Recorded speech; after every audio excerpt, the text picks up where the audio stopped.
G'day guys, Wayne and Judy here from Down Under. The machine we've got here this is a Hemstitch machine. So I'd say we'd probably go back to around about 1920, 1930 with this one. So you can see there, it's a 72W12. We've got two of these, which is the 12 and the other one is the W19.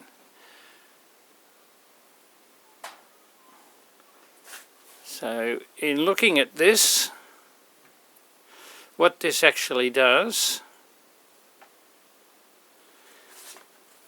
is Hemstitch.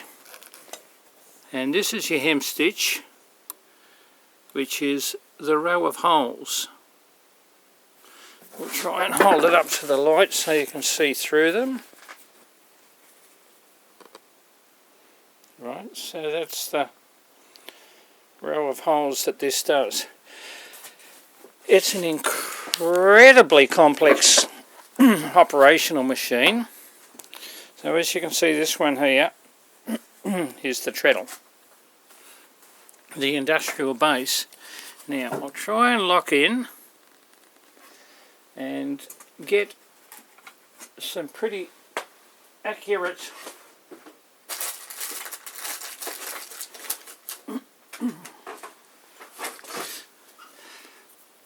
design here so you can possibly see what's going on. In the front here you've got an initial, it's like a little stabber or a gourd. Behind here you've got needle 1 and over here you've got needle 2. In the back here you've got another stabber, we'll call it, and you probably won't be able to see it, but that stabber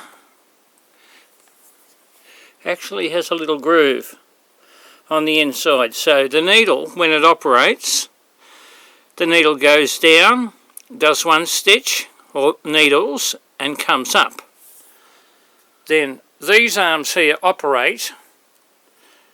They push these two, which are the needle directors, into the centre, and that pushes the needles wider. They then go down and stitch again. When the actual goes for the next stitch, it pulls it tight and opens up the hole. It then goes down, locks it again, comes up and then moves across.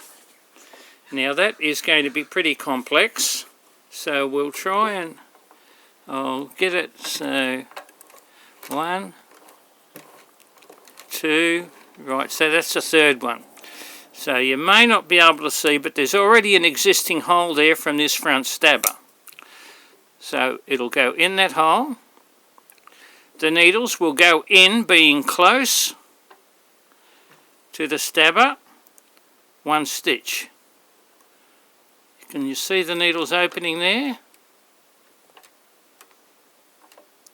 The needles then open, go down again, and they stitch wide.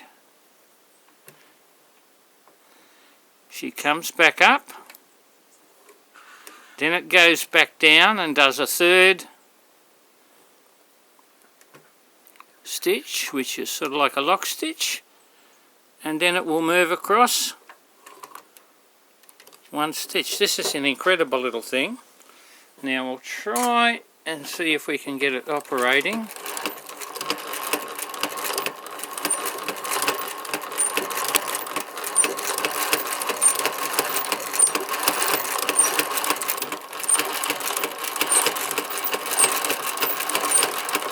So you can see it does 3 stitches, then moves along, and then out the other side is the Hemstitch. Now if we were using, say, like a light brown cotton on this, you wouldn't actually see the stitching, and all you would see would be the pattern or the holes. All the Soviets years ago. So you can see these arms going in and out.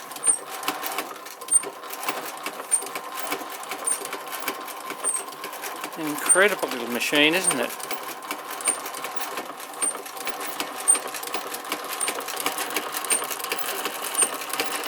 So you can see the threading system on it.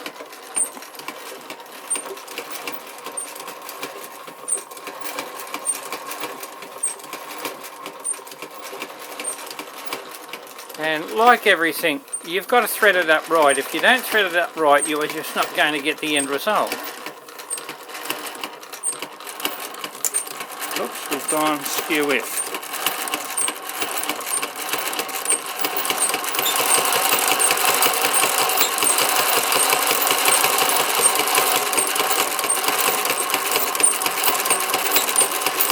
So a lot of the early serviettes had this style of thing on it. You used to see a lot of blouses were made with this. Shirts. They're an extremely good, I don't know if you can see there, but we've got an extremely good pattern there, and you can see it's missed one stitch there and another one there. But pretty much you would say this is a pretty amazing little machine. You've got two bobbins underneath there, obviously, for the two needles. So this here is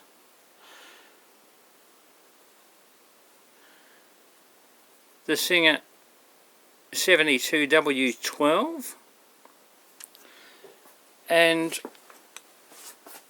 I hope you're able to see what's going on with this, and I hope you've enjoyed this, because it's an extremely complex machine and we just feel so wanted to have it.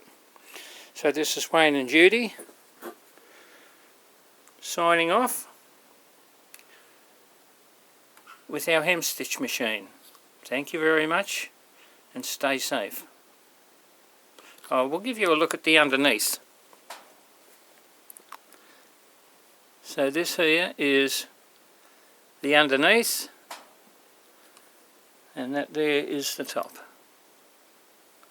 So once again, Wayne and Judy signing off. Stay safe and have a great day.